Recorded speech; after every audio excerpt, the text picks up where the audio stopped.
Je défends souvent l'idée que l'art constitue pour moi un moyen d'accomplissement personnel, de développement intérieur. Devenir artiste représente à mes yeux un parcours initiatique, un voyage transformateur. Les chemins menant à cet épanouissement sont aussi nombreux que les individus sur cette terre. J'ai trouvé le mien dans la peinture et le dessin. Bien que la quête de la maîtrise et de l'excellence soit commune à diverses disciplines, pourquoi donc choisir la voie de l'artiste ? Quel est le sens derrière cette recherche de l'excellence ? Et êtes-vous réellement conscient des implications si vous décidez d'emprunter ce chemin ? C'est une traversée du désert, longue et périlleuse.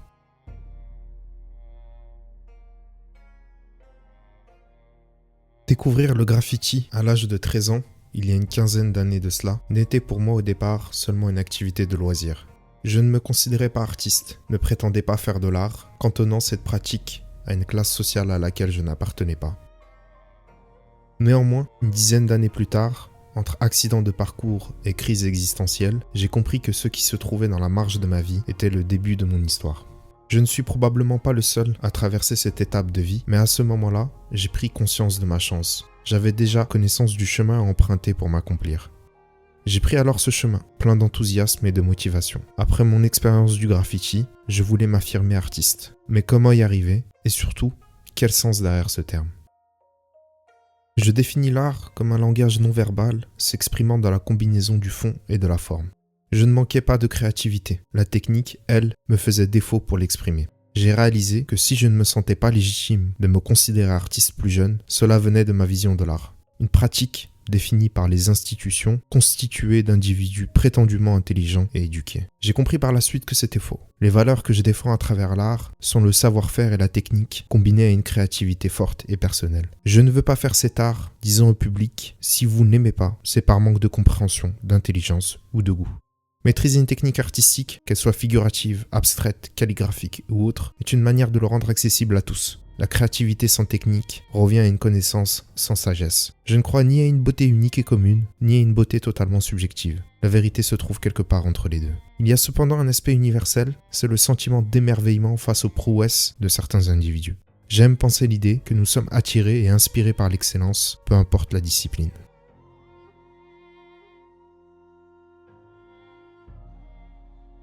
Pour éviter toute confusion, j'aimerais éclaircir un point important. L'excellence n'est pas la perfection.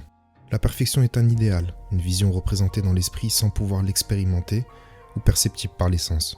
Tout comme la vérité ou l'infini, on peut s'en faire une vague représentation, mais personne ne peut l'expérimenter. L'excellence est un niveau de maîtrise bien caractéristique et tout à fait accessible. Dans ce cas, on peut se demander comment définir ou reconnaître l'excellence. Ce niveau de maîtrise se caractérise par 2 points majeurs.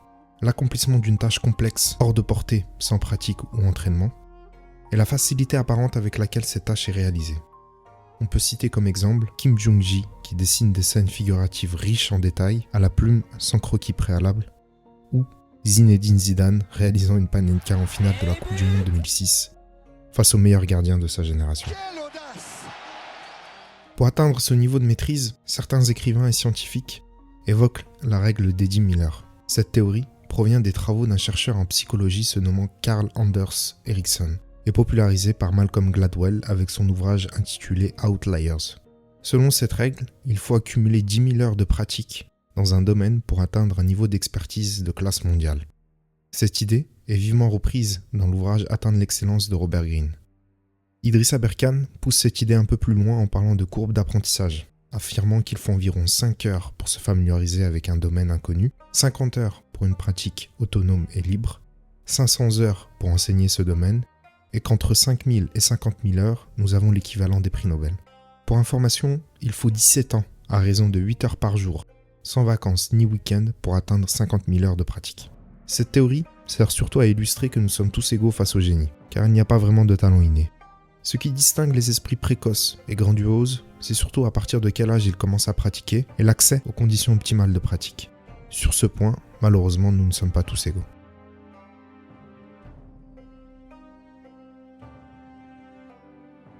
Si vous choisissez de vous lancer dans cette quête de l'excellence, ce que j'appelle la traversée du désert, votre seul et unique carburant, c'est l'amour. Vouloir atteindre l'excellence constitue un long chemin solitaire et éprouvant. Vous serez mis à rude épreuve. Seuls les plus persévérants et résilients réussiront à survivre à ces conditions extrêmes. Lorsque je parle d'amour, je ne fais pas référence à une vision idyllique, mais plutôt à ce feu, cette énergie vitale en vous, cette même énergie qui vous indique le chemin de votre vie avec évidence. L'amour et la passion pour votre discipline vous aideront à cultiver une concentration et une soif de connaissance inégalable. Les doutes et les découragements jalonneront votre parcours.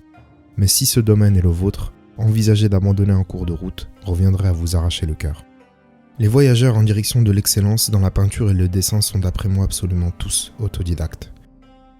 Souvent, lorsqu'on parle d'artistes autodidactes, on imagine une personne passant des heures à pratiquer seule, sans l'aide de personne, produisant des chefs-d'œuvre par la force des choses. À mon avis, il s'agit d'une vision erronée. Être autodidacte, c'est prendre en main l'organisation de son propre apprentissage.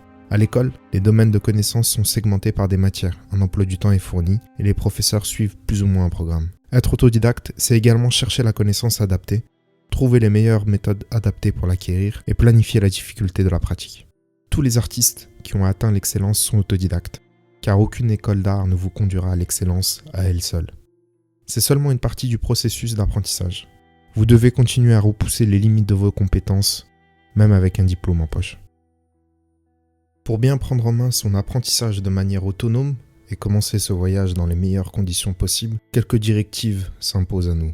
Gagnez moins pour apprendre plus. Le temps sera le nerf de la guerre sur votre chemin. En attendant d'atteindre le stade ultime de la maîtrise, il faut subvenir à ses besoins primaires. Cela peut impliquer de trouver un emploi potentiellement moins bien payé, mais offrant les connaissances recherchées, ou bien d'avoir un emploi libérant énormément de temps pour l'apprentissage, quitte à vivre avec le strict minimum. Retrouvez un sentiment d'infériorité. Acceptez d'être nul, minable, voire pitoyable au début. Même avec une motivation débordante inspirée par ceux qui ont déjà accompli cette traversée, il est essentiel d'accepter pleinement ce sentiment d'infériorité. Accordez-vous le temps, soyez comme un enfant, transformez votre esprit en un réceptacle ouvert à la connaissance. Je le dis franchement, c'est difficile. Si vous vous sentez ménagé pendant votre apprentissage, vous n'êtes pas sur la bonne voie. Ne vous laissez pas abuser par une bienveillance excessive, car l'être humain, par nature, n'a aucune raison de changer ou d'évoluer si tout va bien pour lui. Il va falloir embrasser vos faiblesses et aller à la rencontre de l'inconfort. Il faudra vous voir tel que vous êtes vraiment, sans la moindre tendresse. Développez vos capacités à identifier froidement vos défauts. En mettant le doigt là où ça fait mal, vous pourrez faire preuve d'ingéniosité et créer des exercices spécifiques pour combler vos lacunes. Cela demande un certain recul sur soi-même. Atteindre l'excellence nécessite d'organiser soi-même son apprentissage et vous ne trouverez pas l'organisation parfaite dès le départ. Parfois, vous devrez acquérir des connaissances dans un domaine extérieur à votre domaine de prédilection pour faciliter votre apprentissage. Faites confiance à la carte que vous avez élaborée, même si vous ne voyez peut-être pas encore le bout du chemin. Atteindre la maîtrise suprême peut prendre du temps. Nous avons souvent tendance à remarquer nos progrès sur une période de temps très courte. De plus, votre progression risque de se faire par paliers et non de manière linéaire. Vous passerez par des moments de doute et vous aurez l'impression de tourner en rond. C'est normal. Avec persévérance, vous arriverez au bout du désert. Vouloir atteindre l'excellence témoigne de votre courage, mais sachez faire preuve également d'humilité. N'oubliez pas que vous ne serez probablement pas le premier à entreprendre ce voyage. Le meilleur moyen d'arriver à destination est de marcher sur les traces de vos prédécesseurs. La nouveauté en peinture découle de l'amour pour ses ancêtres et non de la haine. Le simple fait d'être artiste ne suffira pas à révolutionner l'art si vous ne comprenez pas votre place dans les pratiques artistiques passées. Comme nos aînés, faisons en sorte que ce dur labeur serve d'héritage. Si vous repoussez les limites des capacités humaines, soyez sûr que d'autres voudront suivre vos traces. L'art est un langage transcendant le réel et l'imaginaire, le lien entre la matière et le spirituel. Agissez au sein d'une conscience collective. Étudiez ce qui a été fait de mieux pour apporter votre pierre à l'édifice, et pour cela, rien de mieux qu'un mentor. Il est dit qu'on apprend plus rapidement auprès d'un individu détenteur d'un diplôme qu'en suivant le parcours scolaire pour obtenir ce diplôme. L'apprentissage, par le mimétisme humain, est la méthode la plus simple, naturelle et efficace qui soit. Il suffit d'observer comment les enfants reproduisent davantage les actions de leurs parents que leurs paroles.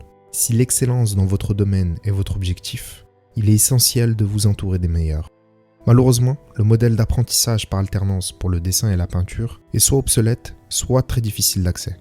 La plupart des génies sont soit décédés ou inaccessibles. La lecture devient ainsi une solution alternative pour tirer profit des enseignements de ses mentors.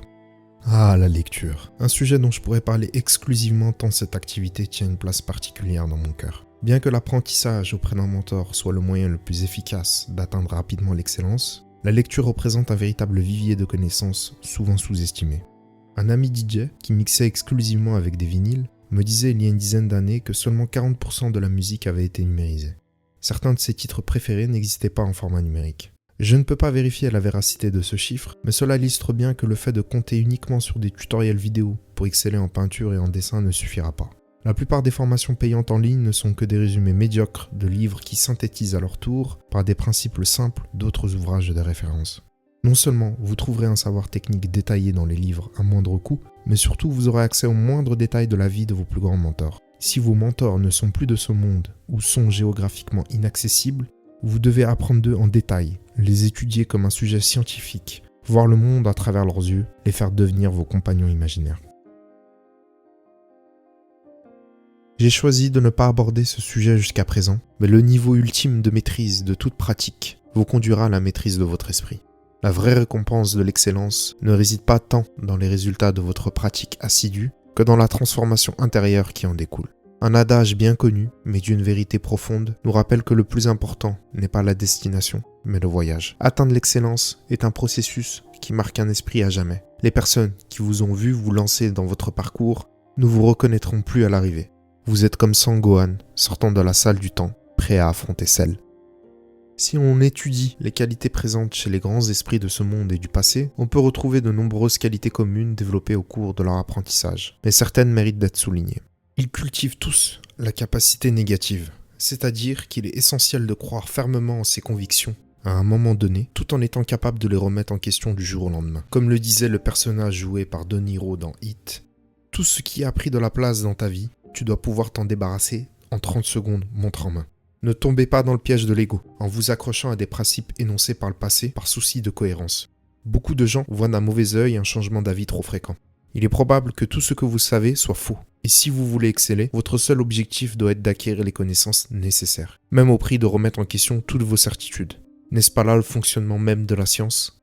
Être loyal envers sa parole ne signifie pas s'accrocher aveuglément à de vieux principes, mais surtout ne pas craindre de reconnaître haut et fort que l'on s'est trompé, quitte à être couvert de honte.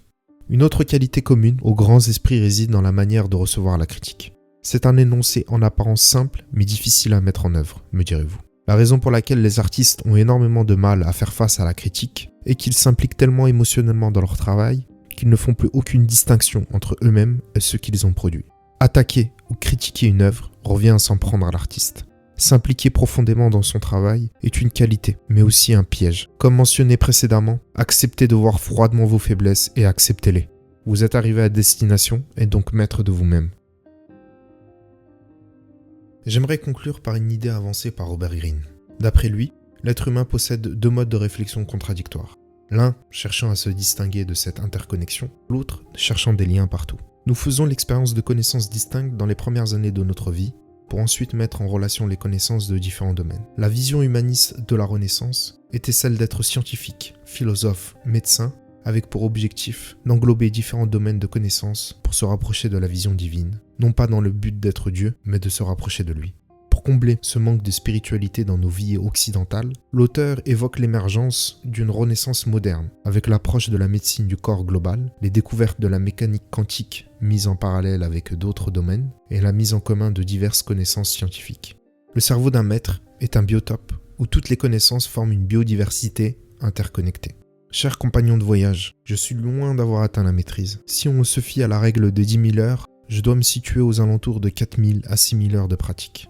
Je me trouve à un moment de ma vie où faire machine arrière serait aussi difficile que d'aller jusqu'au bout. Cependant, j'ai assez parcouru ce désert pour commencer à le dompter. Et je ne peux m'empêcher de penser à ceux qui veulent entreprendre ce périple. Ce texte doit être pris comme un carnet de voyage ou une bouteille à la mer qui, je l'espère, vous guidera et facilitera votre voyage.